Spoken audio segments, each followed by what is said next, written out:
We're at the 2013 SEMA show at the Dakota Digital booth with Scott Johnson. Scott? Absolutely. We definitely have a lot of new things to offer.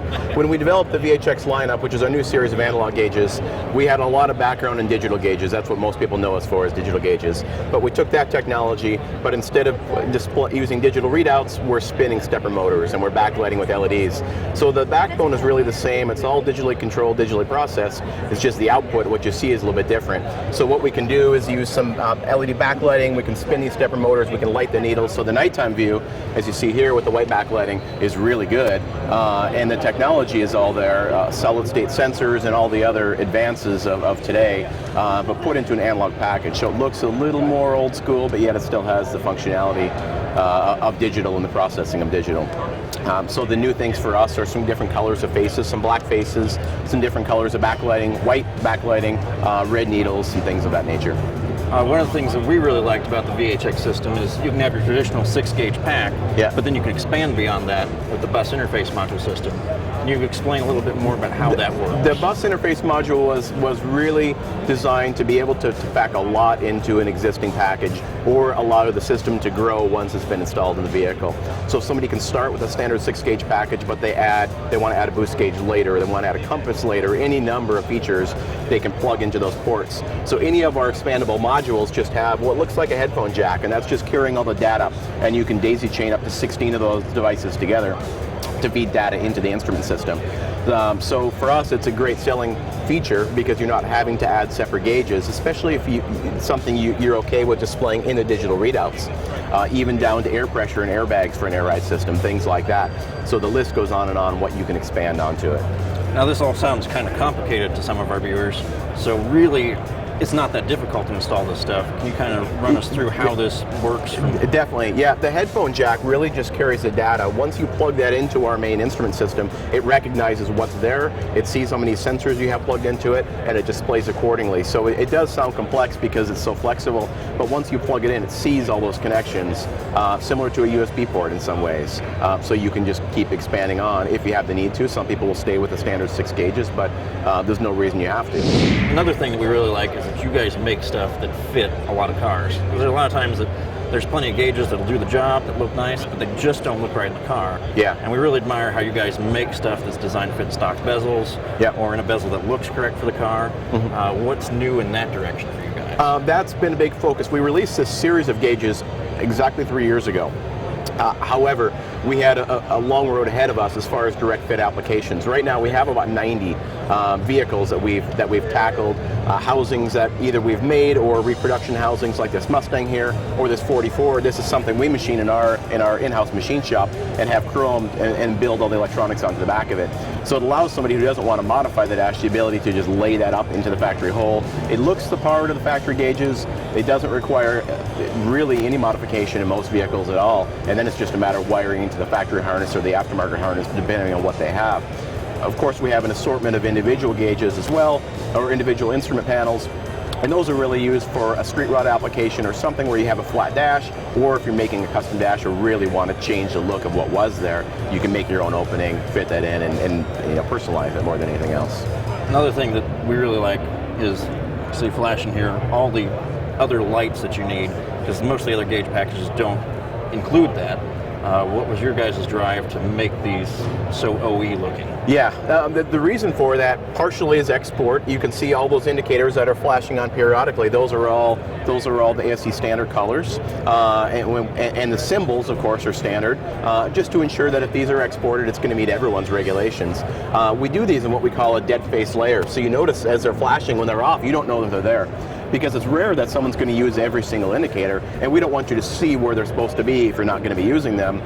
It's just something that would detract from the look of the gauges. So we build those into our ink layers called our dead face layer, so you can disguise that when there's no light behind it, but put light through it during the daytime. So it just gave us a good ability to display that information. We had all the data coming in anyway, we may as well display that. So in our central control box, we have inputs for various indicators. Turn signals, of course, is the most common, high beam indicator, but even down to check engine for a computerized setup, or cruise control engaged like a modern vehicle to see that the cruise control is active. You were talking about the control box, and that's another thing that I think is great about your systems is the flexibility in mounting them. Yeah. Because the gauge package itself is actually pretty small. Yeah. It's really thin. You got stuff packed behind the dash in a lot of these cars, the air conditioning, and the driver controls, and the wiring.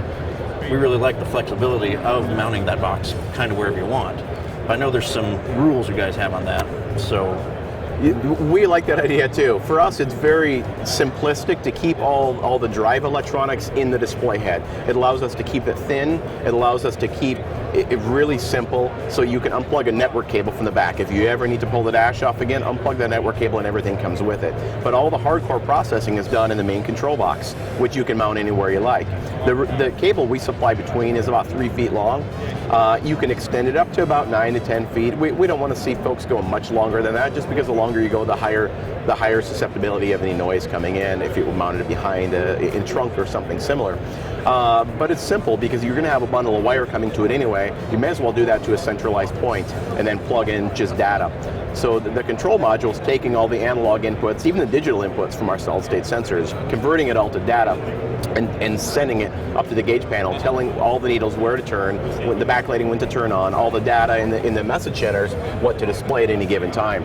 So all the hardcore processing is done in the box, but it just allows us to really simplify the wiring, especially for a wiring vehicle from the get-go, and you can really just keep it clean, keep it consolidated, and keep it simple if you ever need to remove the dash or do any maintenance. Speaking of electrical noise, we've had issues in the past where either the speedometer signal or the tach signal is very sensitive, especially when you get a car with 20 different aftermarket electronic devices. Do you guys have any tips or tricks to eliminate those problems, or is there something built into your system? There's a couple of things. Normally the biggest thing is when you're wiring, just keep those wires from a speed sensor to a gauge system, away from any ignition components if you can. If you're going to have to cross them, try to cross them in 90-degree angles instead of bundling them together in parallel. So that's kind of a first step to keep them away. Another thing we'll do on our speed sensor, for example, it's a 3-wire square wave style. So that's less susceptible to noise. That's the reason we use it. We also use solid state sensors, so they're just providing a known output, and we can only look for that output. We can filter everything else. So if you have some noise coming in, we can ignore that noise and just look at the data that we really want. So those are a couple of things that can help keep it away, but the biggest thing is just the routing of the cables. You just pay attention to that. Don't bundle it with, never tie a wire onto a spark plug or wire or anything else that's a source of electrical noise. I think the biggest problem people probably have, passive discharge boxes, may not even be anywhere near the electrical component, but that stuff just radiates through the car. Is there some other tips like shielding wires or something that would help that? Sometimes a shielding wire, if it's after the fact, can help. Going back to the routing of the wire, the placement of those ignition boxes, in relationship to a gauge panel or any other electrical component, whether it's a gauge or something else, if you can keep them several inches away, the more the better. But you really don't want to mount them, on top of one another or something that's just very close. Where you're right, there is a lot of electrical noise coming out of many of those boxes, any brand, and that's just the way of a car.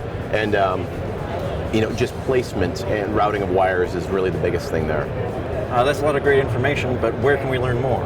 The best place for that is our website, which is www.dakotadigital.com. All right, thanks. Thank you.